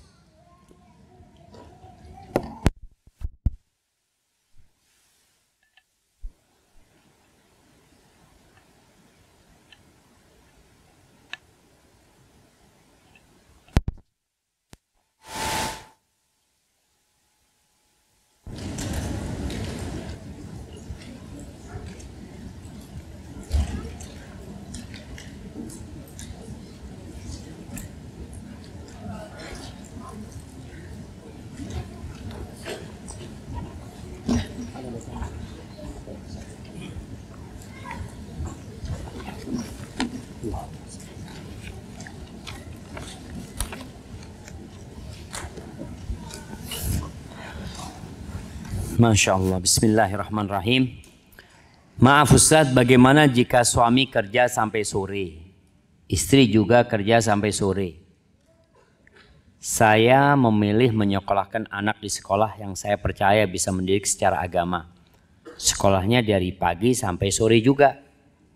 Bolehkah saya limpahkan tanggung jawab ke sekolah karena hampir seharian anak saya ada di sekolah? Tadi Ana udah sampaikan, sekolah itu hanya membantu. Tugas utama yang bakal ditanya sama Allah nanti pada hari kiamat siapa? Bapak sama ibunya. Maka jangan melimpahkan semuanya. Alhamdulillah ada yang mau membantu dari pagi sampai sore. Sisanya ini tolong dimanfaatkan untuk mendidik anak kita. Apa yang didapat di sekolah dari pagi sampai sore dikoreksi, dicek. Alhamdulillah ada buku penghubung antara sekolah sama orang tua sehingga bisa mengikutin. Kemudian juga ada hari libur. Masya Allah jemaah. Ada sekolah-sekolah ya mudah-mudahan Nazira ini juga sudah seperti itu. Jadi tugas anak di rumah itu ternyata bukan hanya tugas menghafal, menjawab pertanyaan. Ada tugas etika. Ada tugas anak itu di rumah, Masya Allah, cuci piring sendiri. Tugas sekolah. Ada nggak tugas itu? Nazira? Ada. Tugas cuci piring, bikin kopi, bikin teh, mijetin ibunya. Ada? Ada nggak? Ada apa enggak? Ada. Suruh mijetin bapaknya. Bapak-bapak pernah dipijet sama anaknya pulang dari sekolah? Belum, kata bapak-bapaknya. Iya, kembali tetap tadi ada tugas-tugas dari sekolah jemaah. Kenapa? Karena anak ini kan merasa dititipkan ke sekolahan. Kadang-kala dia lebih taat dengan perintah sekolahan daripada perintah orang tuanya. Maka orang tua minta bantuan sekolahan. Tolong Pak Ustadz, guru, anak saya dikasih tugas untuk ngepel di rumah. Untuk nyapu. Untuk apa? Ketika hari libur, dia full aktivitas. Maka sekali lagi buat orang tua, tanggung jawab tetap tanggung jawab orang tua. Sekolah hanya membantu saja. Walaupun di pesantren. Pesantren itu 24 jam bukan pagi sampai sore. Jadi orang tua jangan berpikir anak-anak sekolah pesantren keluar, pikirnya keluar dari perusahaan, dari pabrik. Sesuai dengan diinginkan. Orang tua harus ada perannya di sana. Hadza wallahu a'lam bishawab. Dan untuk yang bekerja suami istri, cobalah dipikirkan kembali. Kalau anak-anak sudah sekolah, mungkin ada tempat penitipan anak. Tapi kalau anak itu masih kecil, Di masa umur 1 tahun sampai 6 tahun, itu masa-masa dia menyerap ilmu dan adab yang banyak. Kadangkala anak itu dirawat oleh pembantu di rumah. Orang tuanya cari duit. Pembantu ngerawat anak kita juga cari duit. Jadi apakah pembantu akan merawat dengan cinta dan kasih sayang? Ya adalah sebagian pembantu seperti itu. Tapi tidak seperti ibunya sendiri. Barakallahu fikum. Afwan Ustaz, saya mau bertanya apa yang harus dilakukan orang tua yang telah menyesal karena bersikap keras terhadap anaknya. Dan sekarang anaknya tidak peduli terhadap nasihat orang tuanya. Bagaimana cara memperbaiki keadaan ini? Jamaah rahimakumullah, selalu ada jalan keluar. Jalan keluar yang pertama adalah memohon kepada Allah Subhanahu wa taala agar mengampuni dosa-dosa kita. Kalau memang kita telah melakukan kesalahan dalam mendidik anak-anak kita. Itu yang pertama. Yang kedua, memperbaiki hubungan sama anak. Bukan dengan membelikan yang dia inginkan, tidak. Tadi kita bicara tentang komunikasi yang baik, interaksi yang baik, dialog sama anak kita. Ajak anaknya makan berdua ke warung umpamanya. Makan berdua ke warung. Sambil ngobrol sama anaknya. Nggak usah ngomong masalah yang lain-lain. Cuma ya berbagi cinta dan kasih sayang sama anaknya. Kemudian sampaikan kepada anak, minta maaf. Nggak masalah orang tua minta maaf sama anaknya. Sampaikan kepada anaknya, nah ayah akan lebih baik lagi dalam mendidikmu umpamanya. Kemudian lihat. Kadangkala anak kita ini terpengaruh sama teman-temannya. Orang tua pun harus peduli. Tadi yang Anda sampaikan, kita perlu mendengar dari anak kita. Tanyakan dengan siapa dia berteman. Sekali-kali bikin acara di rumah, undang teman-teman dia. Supaya kelihatan gimana sih model sohib-sohibnya. Apalagi anak-anak yang sudah mulai remaja.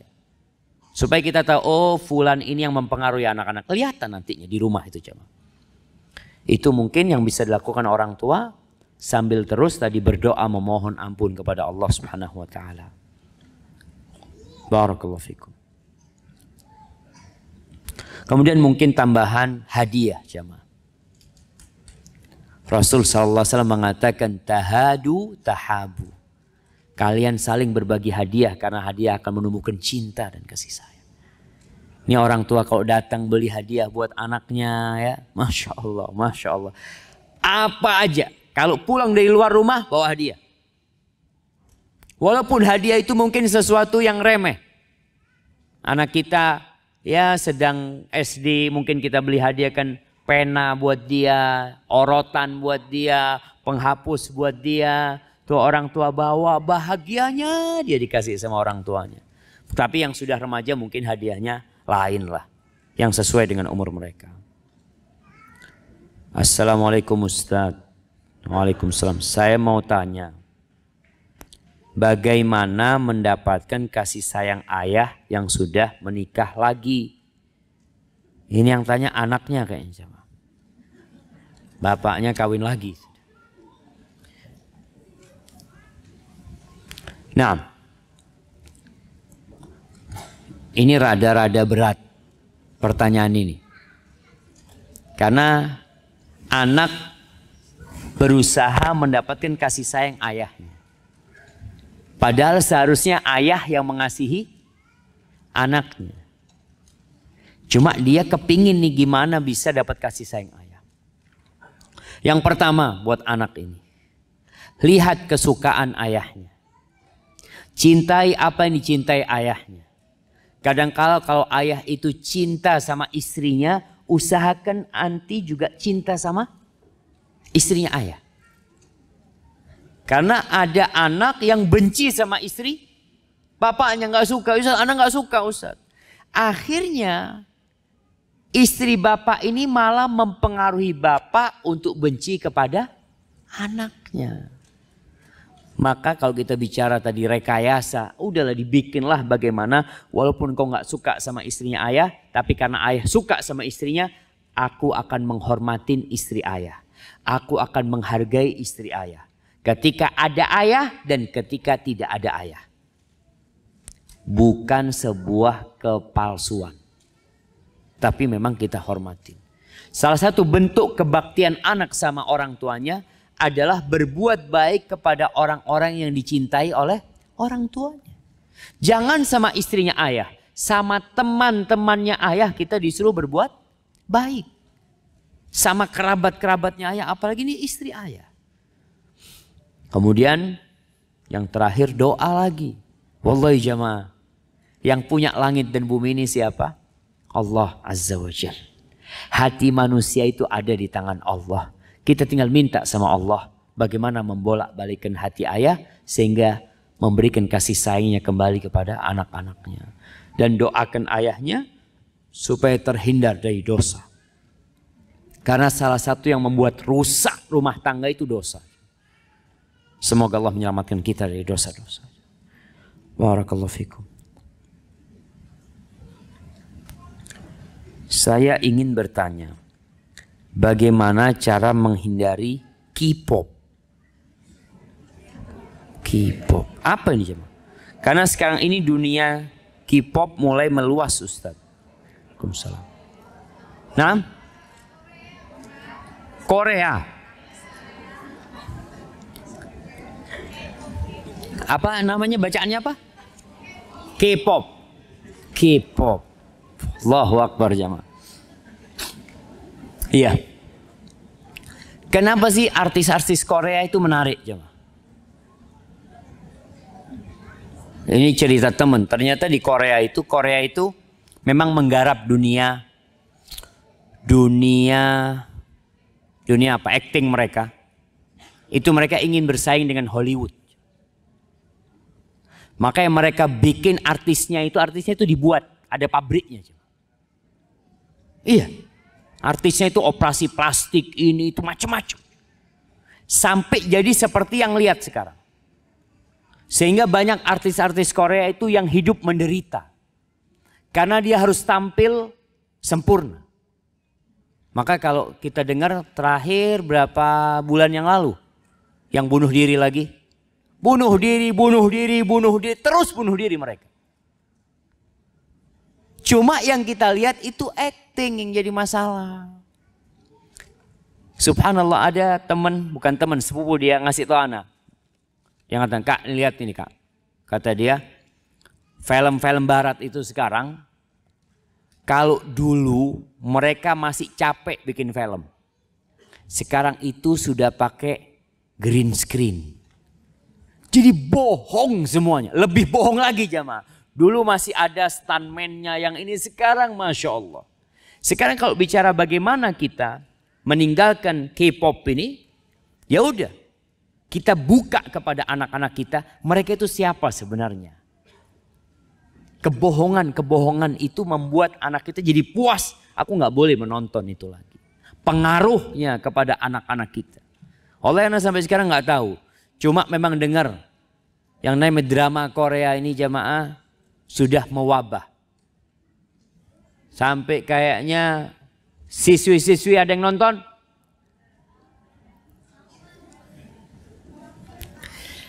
Bapak-bapak, kira-kira apa yang harus kita lakukan? Iya, cari ganti. Cari ganti. Karena orang itu biasanya memang ada yang namanya kecanduan. Sehingga yang kecanduan itu ada rehabilitasi. Bagaimana sekarang direhabilitasi dia? Ya gimana rehabilitasinya dibikin. Kalau dia kecanduan film, bagaimana kita kasih dia aktivitas yang membuat dia nggak punya waktu untuk nonton.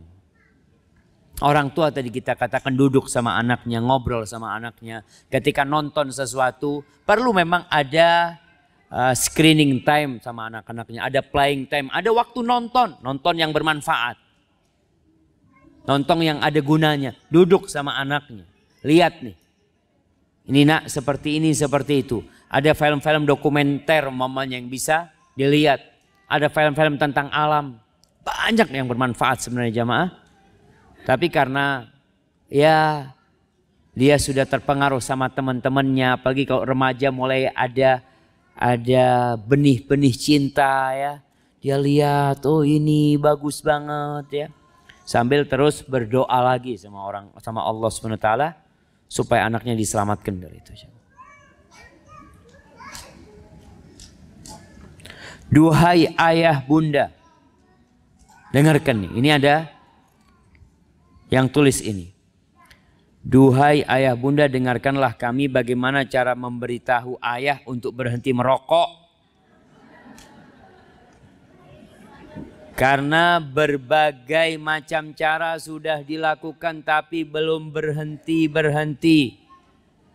Karena kami sayang dengan ayah, tolong Ustadz nasihatnya. Semoga pulang dari sini ayah dapat semangat untuk berhenti rokok. Yang ayahnya lagi hadir di sini jemaah.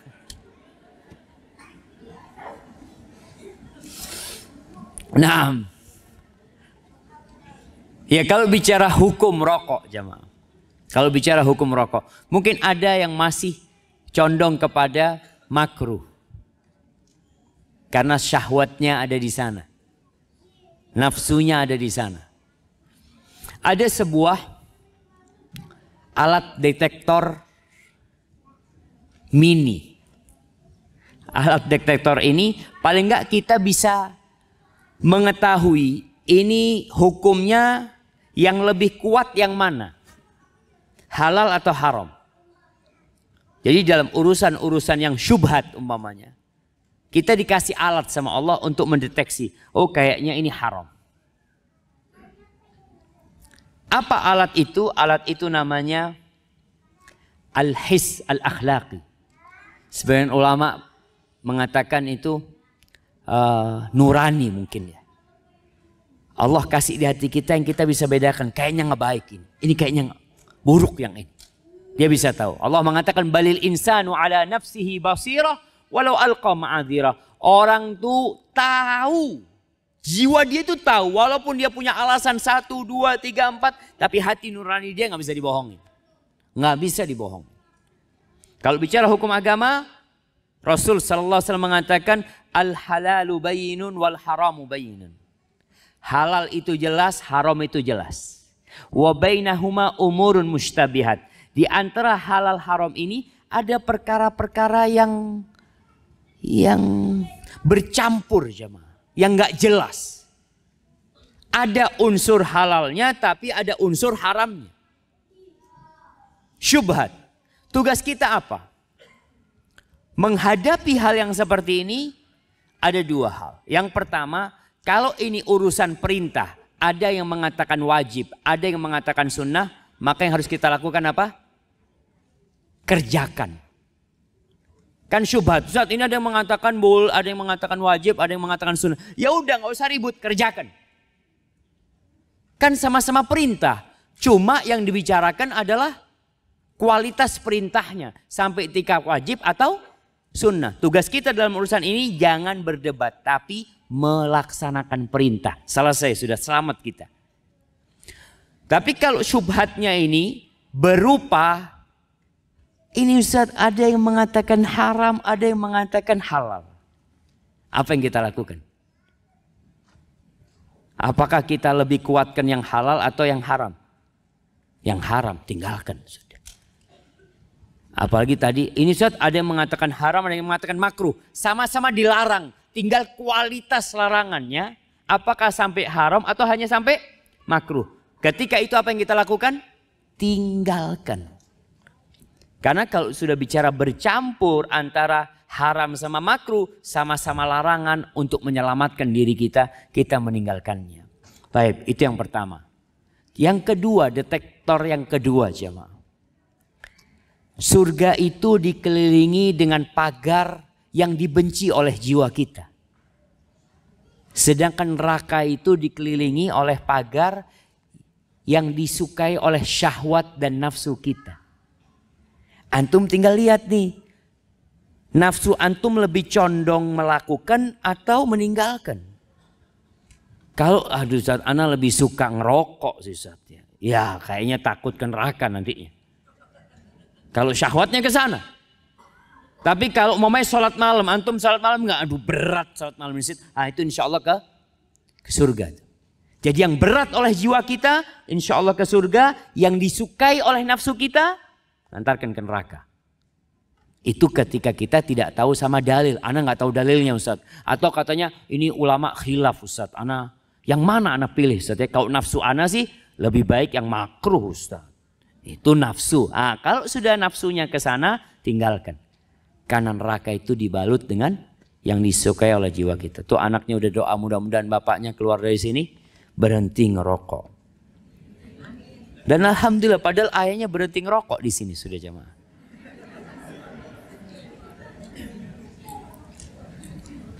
Saya mau tanya, bagaimana cara mendidik anak yang benar sedangkan suami saya kurang taat beragama?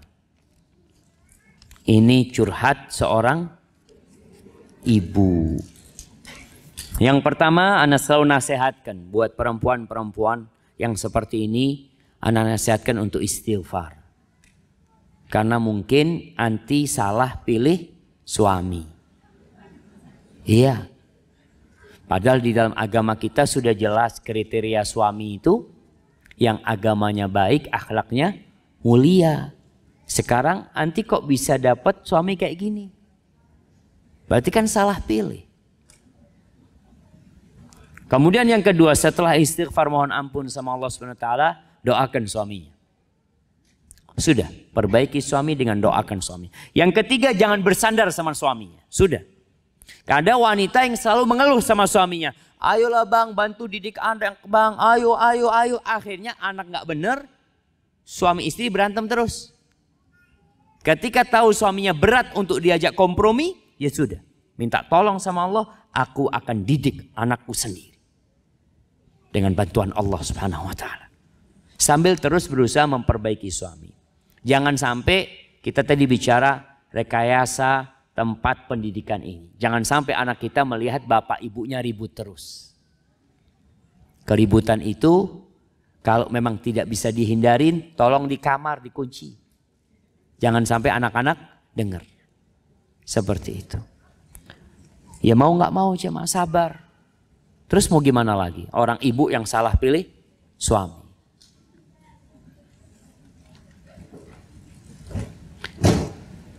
Assalamualaikum. Waalaikumsalam. Bagaimana hukumnya ibu yang meninggalkan anak bekerja di luar kota untuk mencari nafkah? Karena beliau seorang janda sehingga tidak dapat menjaga anak-anaknya. Anak-anaknya dititipkan ke ibunya yang seorang janda juga. Terima kasih Ustaz. Ahibati fillah. Ada sebuah fenomena yang memprihatinkan di negeri kita. Apa? Fenomena ketika terjadi perceraian dan anak itu ikut sang ibu, bapak itu nggak tanggung jawab.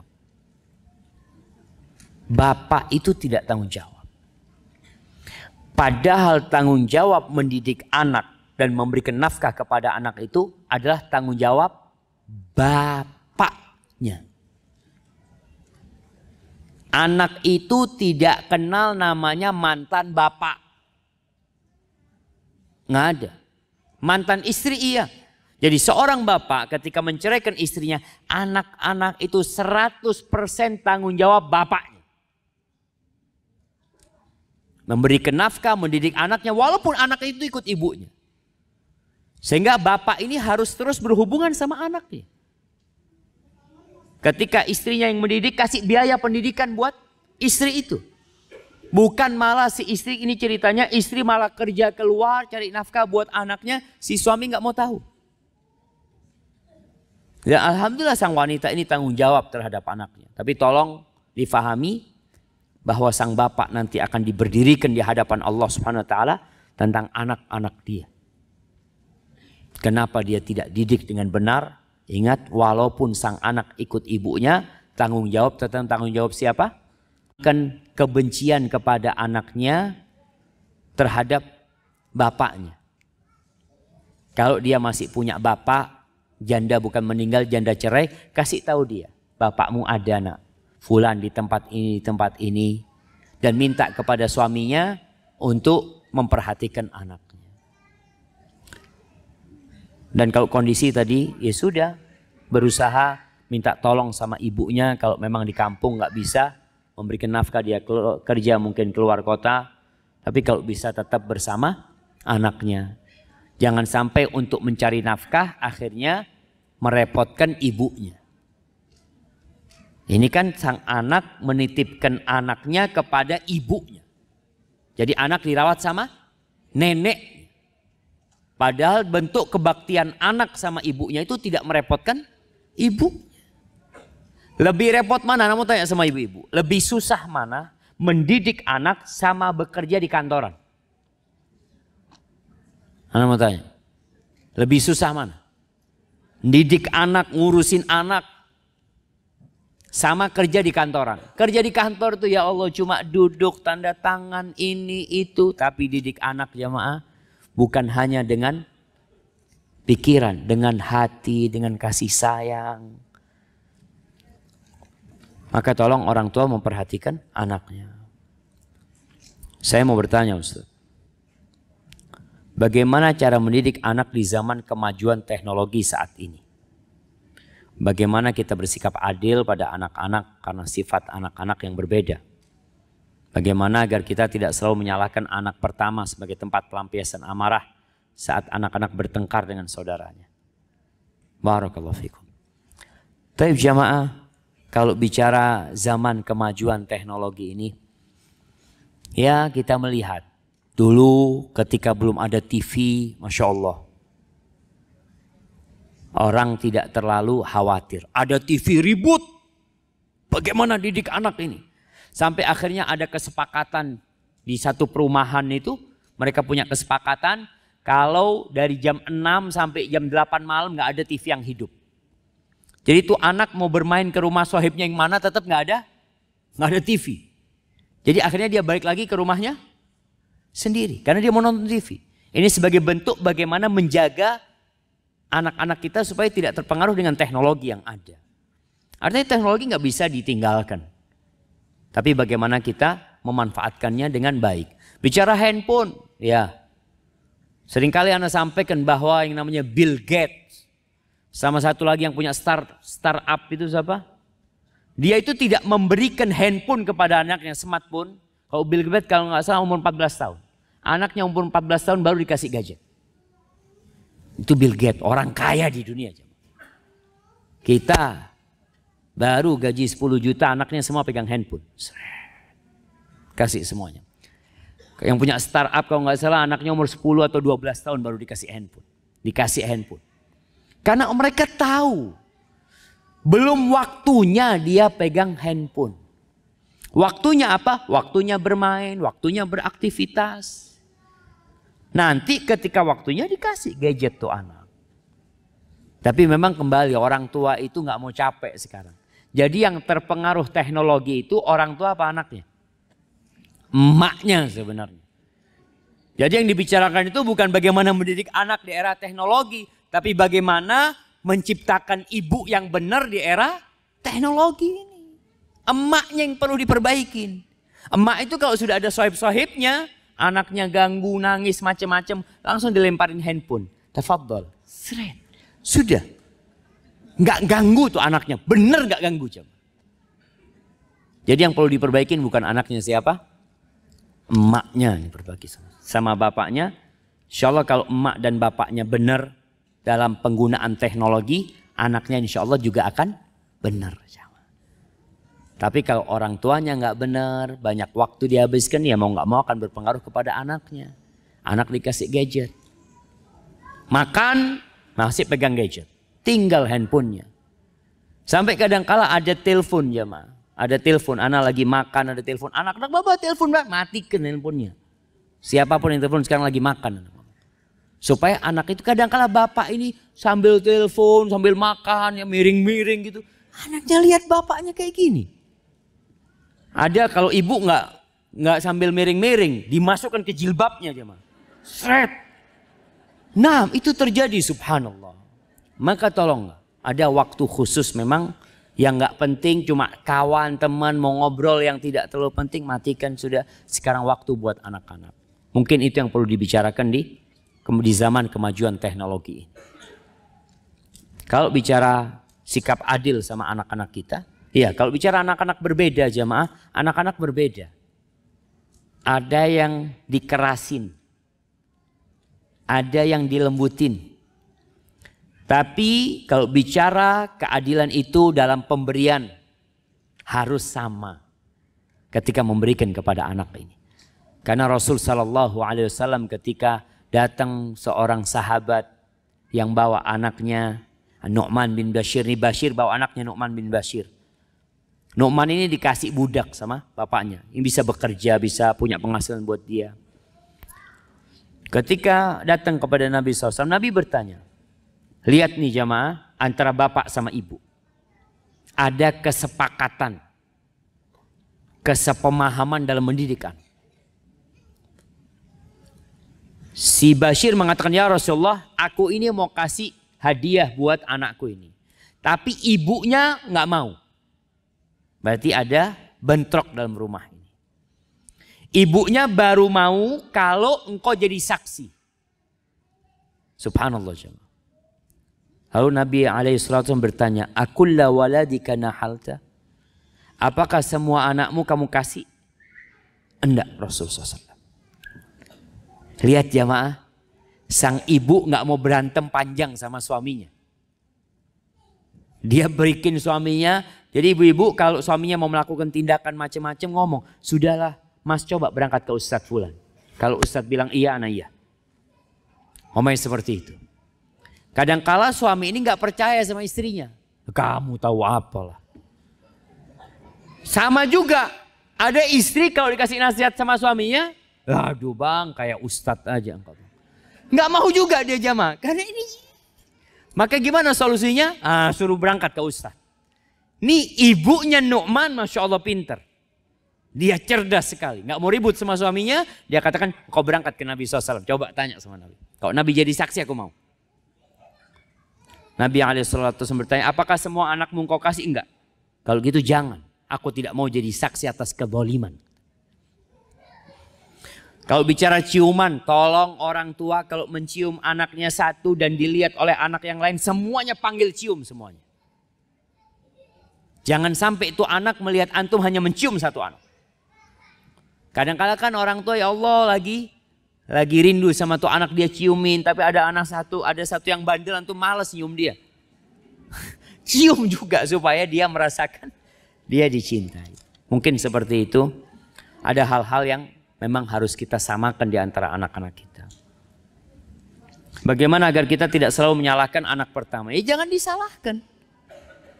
Ini kan masalahnya bagaimana agar kita tidak selalu menyalahkan anak pertama. Ketika ribut yang besar selalu salah. Enggak. Kita bicara tadi dialog, dengerin.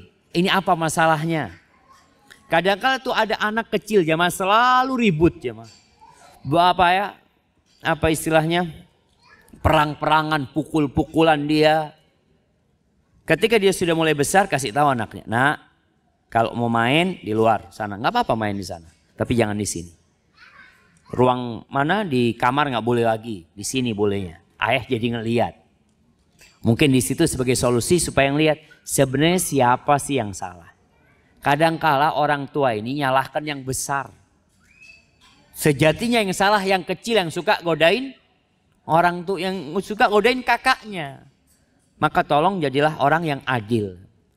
Di sini di dalam Islam itu ketika ada orang yang berantem kita diperintahkan untuk mendengar dari kedua belah pihak. Sehingga kita bisa menentukan sikap. Apa anak usia di bawah 5 tahun laki-laki tidak boleh diajak ke masjid saat maghrib? Tergantung kondisi anaknya jemaah. Jadi kalau bicara umur, ada anak yang umurnya sudah cukup tapi masih ganggu orang lain. Tapi ada anak yang umurnya Masya Allah. Anak itu kadang-kadang kalau ngelihat ada anaknya mahasiswa ya, datang ke masjid, umur mungkin 4 tahun, nggak kemana-mana aja. Dia hanya di kaki bapaknya aja, Masya Allah. Tapi ada anak Masya Allah. Umur 5 tahun, 6 tahun sampai ke mimbar, kacamatanya siapa diambil, gue lari ke sana. Ini orang sholat, ya Allah kacamataku, astagfirullah.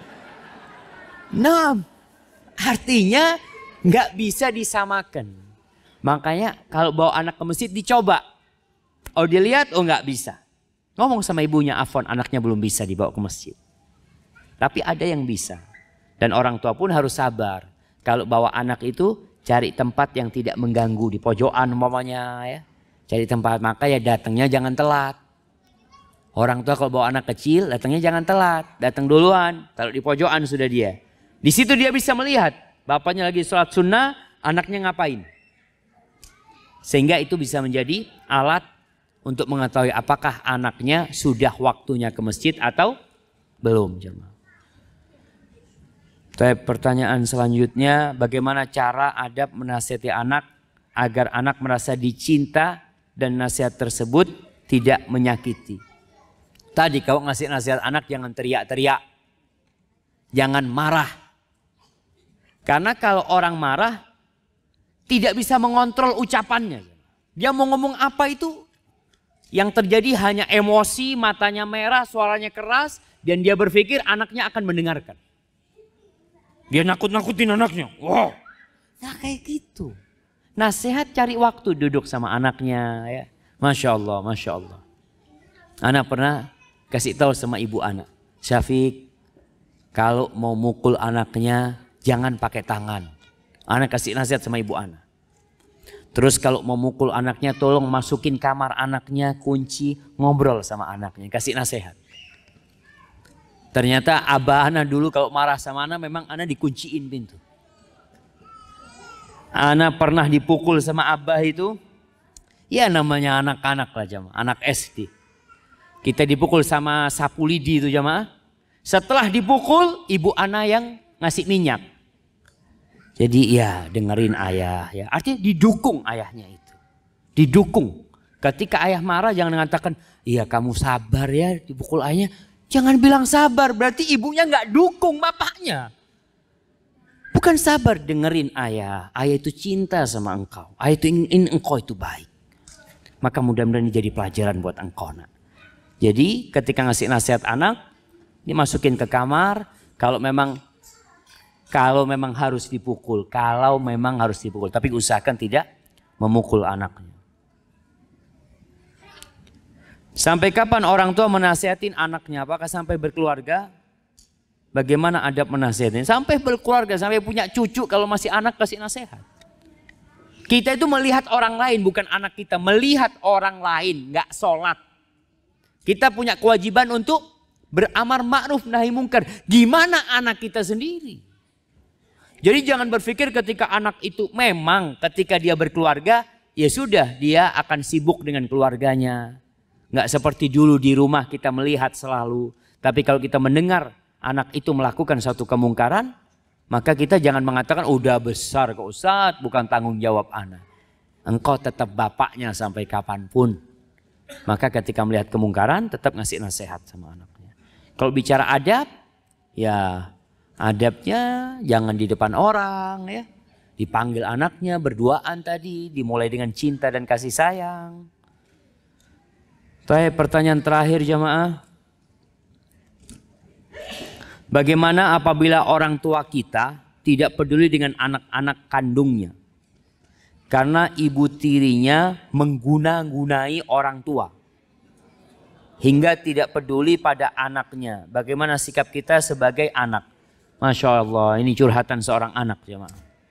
Iya, itu terjadi. Ada. Apa tugas anak? Baca Al-Baqarah di rumahnya. Ini dalam rangka kalau memang tahu sang ayah dipengaruhin sama ibu tirinya, baca Al-Baqarah dan berusaha berbuat baik kepada ibu tirinya. Kenapa Anda selalu katakan itu? Manusia ini bahan dasarnya baik dari tanah manusia itu. Mudah dibentuk. Tidak seperti api yang sulit untuk dikontrol. Antum kalau ngelihat kebakaran hutan itu kemana-mana. Tanah ini bisa dikontrol. Mau dibuat apa? Allah Azza wa Jal menyuruh kita menghadapi orang yang jahat sama kita dengan membalas kejahatan dia dengan kebaikan. Allah mengatakan idfa' billati hiya ahsan. Balaslah dengan yang lebih baik. Fa idzal ladzi bainaka wa bainahu adawatun ka'annahu waliyyun hamim. Permusuhan yang terjadi antara engkau dengan dia, dengan engkau terus berbuat baik, bisa berubah jadi persahabatan yang indah. Maka ini salah satu cara. Dengan engkau tadi membaca Al-Baqarah, ya, meruqyah ayah, kemudian berusaha berbuat baik sama ibu tiri, supaya ibu tiri diibukan sama engkau. Mudah-mudahan ibu jadi berhenti melakukan guna-guna tadi, ya, sambil terus berusaha untuk memberikan nasihat dengan cara yang baik sama orang tuanya. Mungkin anak juga perlu kirim surat sama ayahnya. Namun orang kalau diguna-guna memang kayak orang bodoh. Dia tidak bisa menentukan sikap. Kesian. Maka obatnya tadi ruqyah salah satunya. Dan kalau bisa diajak ayahnya untuk baca zikir pagi dan petang. Semoga Allah selamatkan dari bala tersebut. Hadza wallahu a'lam bishawab, itu yang bisa Anda sampaikan. Kurang lebihnya mohon maaf apabila yang Anda sampaikan benar itu dari Allah Azza wa Jal. Kalau ada yang salah dan kurang berkenan itu dari diri Anda pribadi. Allah dan Rasulnya terbebaskan dari kesalahan itu. Subhanakallahumma bihamdika asyhadu an la ilaha illa anta astaghfiruka wa atubu ilaik. Wassalamualaikum warahmatullahi wabarakatuh.